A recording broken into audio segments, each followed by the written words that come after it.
दो बम टॉम और स्पाइक से बंधे थे। जैसे ही जेरी ने फ्यूज जलाया, बम ने तुरंत जेरी को उड़ा दिया, लेकिन टॉम और स्पाइक अभी भी एक साथ फंसे हुए थे।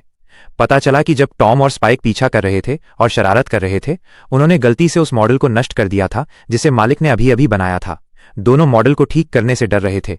मालिक के वापस आने से पहले उन्होंने जल्दी से गोंद उठाया और उसे जोड़ना शुरू कर दिया, लेकिन क्योंकि गोंद की केवल एक ही बोतल थी, उन्हें बारी बारी से इसका इस्तेमाल करना पड़ा। हालांकि हाथापाई के दौरान दोनों के हाथ गलती से गोंद से फिर से चिपक गए। इस समय दोनों को अभी भी समस्या की गंभीरता का एहसास नहीं था। वे लंबे समय तक उलझने के बाद शरारत करते रहे।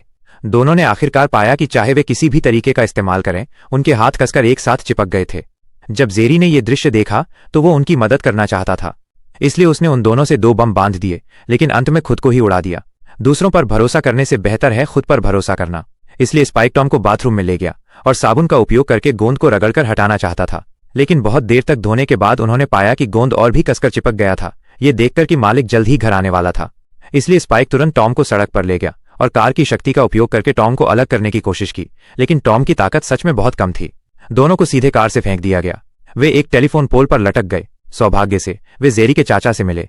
जब जेरी के चाचा ने यह दृश्य देखा, उन्होंने सीधे मिर्च पानी की एक बोतल निकाली और सफलतापूर्वक उनके हाथों पर लगे गोंद को घोल दिया। और ठीक इसी क्षण स्पाइक ने मालिक की कार को घर वापस आते देखा, लेकिन घर पर मॉडल अभी तक ठीक नहीं हुआ था।